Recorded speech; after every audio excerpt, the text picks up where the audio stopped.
O Superior Tribunal de Justiça, o nosso STJ, soltou um informativo extraordinário que, olha, pode mexer bastante com as regras do jogo em várias áreas do direito.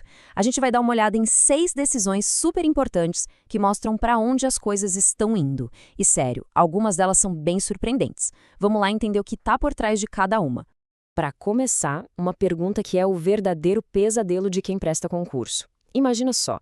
Anos de estudo, a pessoa passa em todas as provas e aí, na reta final, descobre que foi eliminada só porque tem um processo rolando na justiça.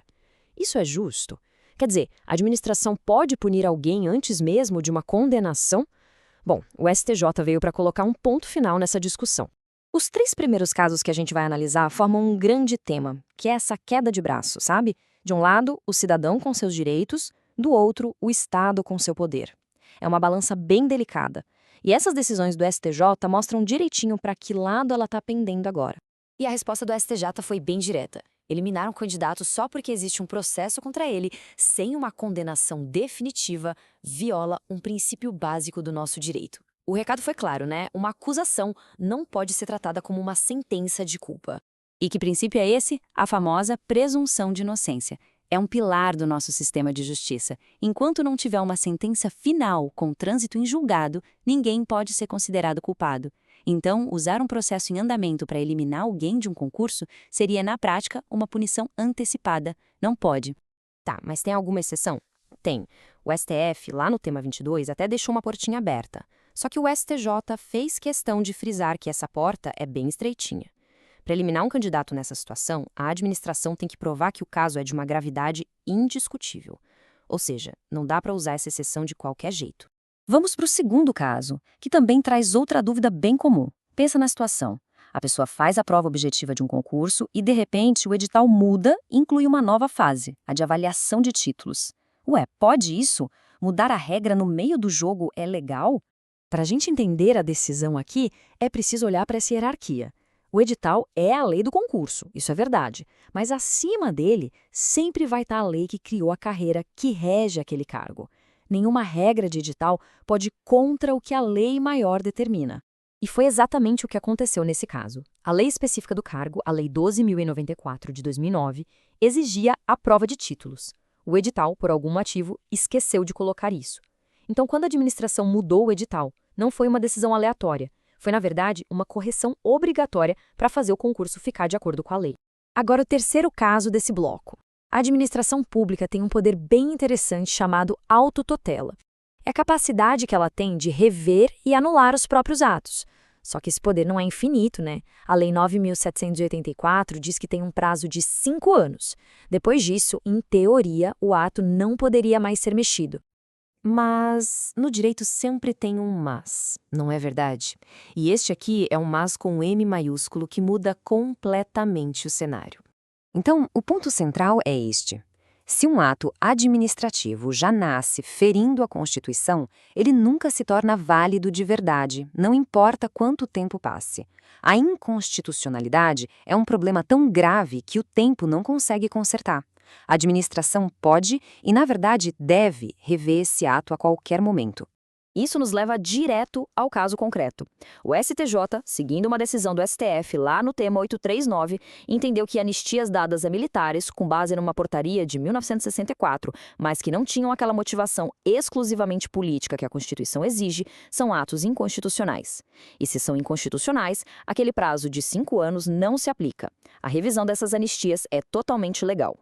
Ok, vamos virar a página. A gente sai agora dos direitos dos cidadãos e entra num outro campo bem quente, a responsabilidade dos agentes públicos.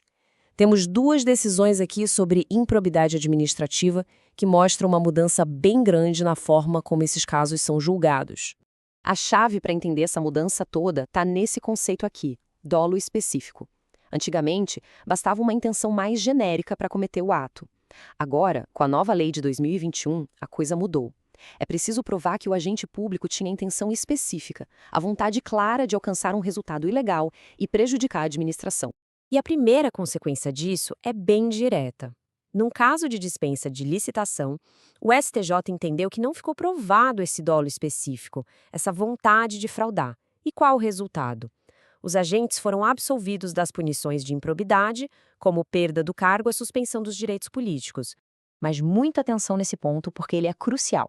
Ser absolvido na ação de improbidade não significa que o prejuízo para o cofre público sumiu. O STJ deixou isso bem claro. A obrigação de devolver o dinheiro é outra história e ela continua valendo.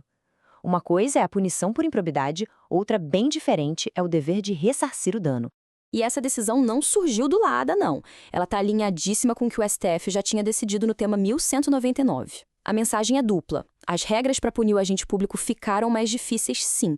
Mas a proteção ao dinheiro público, a obrigação de devolver o que foi desviado, essa continua firme e forte. Certo. Nosso quinto caso ainda é sobre improbidade. Mas a pergunta aqui é bem prática. Quando um agente público é condenado a pagar uma multa civil, para onde vai essa grana? Fica com a União de forma geral ou volta para quem foi diretamente prejudicado pelo ato? A decisão do STJ foi a seguinte: a lei antiga não deixava isso muito claro. Então, a interpretação que faz mais sentido é que o dinheiro da multa tem que ir para a entidade que sofreu o dano direto. Afinal de contas, a multa serve justamente para isso, para reparar o prejuízo daquela instituição específica. E chegamos ao nosso último tema, e talvez o mais polêmico de todos.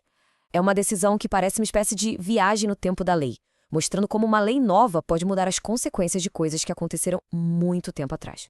Antes de entrar no caso em si, a gente precisa entender esse princípio. No sistema jurídico brasileiro, quando o STF toma uma decisão em temas de grande repercussão, essa decisão tem um efeito que a gente chama de vinculante. O que isso quer dizer? Que todos os outros tribunais, inclusive o STJ, são obrigados a seguir aquele entendimento.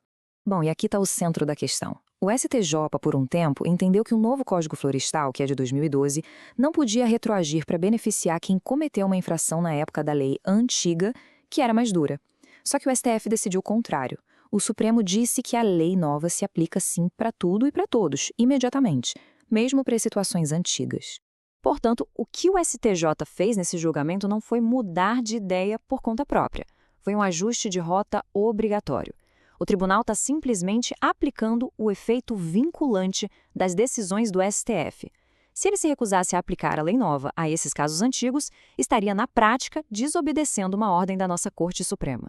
Olhando para esses 6 julgamentos, fica muito claro que o direito não é uma coisa parada e escrita na pedra. Ele é um organismo vivo que se mexe e se transforma. Da presunção de inocência em concursos até a aplicação de leis ambientais, a gente viu os tribunais reajustando seus entendimentos. E isso deixa uma pergunta no ar, né? Qual vai ser a próxima peça desse tabuleiro a se mover? Ficar de olho nessas mudanças é essencial para a gente entender para onde o Brasil está caminhando.